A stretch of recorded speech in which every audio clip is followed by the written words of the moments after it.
Hey guys, Coach Josh Gerry here, and I want to take a minute to talk about grips. And what I mean is how your hands are gripping each other to control your opponent.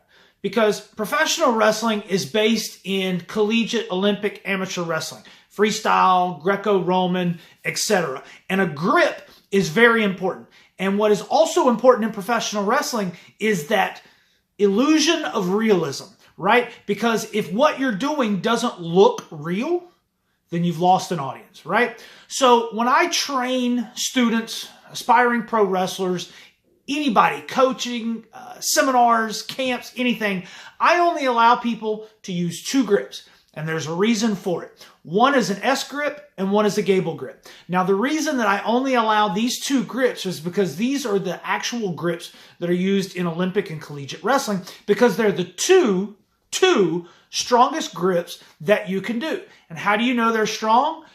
Grasp your two hands together and try to pull them apart, okay?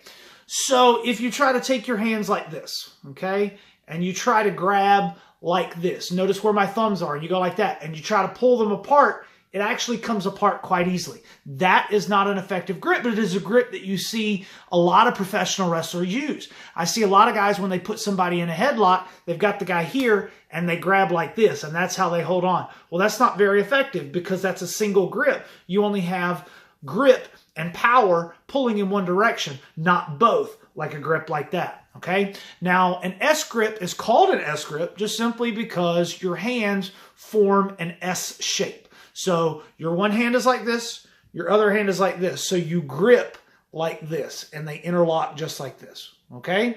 You'll see that headlocks, waist locks, any type of Saito suplexes or headlock suplexes or anything like that. That's how you would see people grip, usually around either the head for a headlock or the waist for a waist lock. And the reason that one is strong is go ahead and do this with me. Take your hands and create an S grip and try and pull them apart. It's pretty tough, and eventually you will get this motion here, and eventually they will break apart, but it is a very effective and strong grip. Now, I am a big fan of using S grips for headlocks, just simply because it allows for more movement in the particular hold and a little bit more showmanship and things like that. I personally use them for waist locks just because it was a lot easier for standing switches and to do some of the working things that you do while in a waist lock, standing switch, countering into a hammer lock, things like that. Personal preference, right?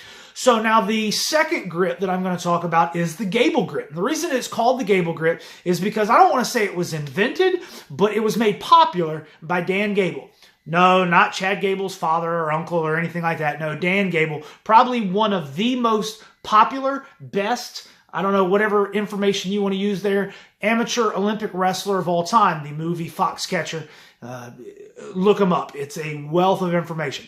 But it is a grip that he used where you take two hands and you interlock them like so. So you take your two hands like this. You notice how my thumb is on the inside. My thumb is on the inside. And you grip together like this so that your hand looks just like this. Okay? Now, the reason that one is strong, do the same thing. Now try and pull those apart. So you notice how you've got pressure pulling in two different directions and they kind of lock each other in. That's why I recommend that one anytime you're going to do anything where you're going to do a waist lock. I was going to say an arm bar, but that's a different hand position. A waist lock is a good one. Anytime you're going to grab somebody and do a throw, if you're going to hold on to a rope, if you're going to hold on to somebody for a chin lock, that's a good one to use because that is a hard grip to break. So using these two grips adds realism in what we're doing, and adding realism adds another layer that makes what we're doing a little bit more believable. And the second you do something that's not believable in professional wrestling and you lose the audience, you've lost any chance of getting them emotionally invested in your character, the story you're trying to tell, etc. So in review, the two grips that I recommend, the S grip, single, okay, S grip, because it creates an S-like lock, and the gable grip, which your two hands interlock as such. Okay, we'll do that again here we go, locking across, There we go, the Gable grip. If you want to learn a little bit more, you're definitely more than welcome to send me messages. Comment in the comment section below about what grip you like to use, what grip you were taught, and why. Of course, send me messages on all the social media links in the description. And of course, subscribe and click for more videos. And as always, guys, keep driving and striving.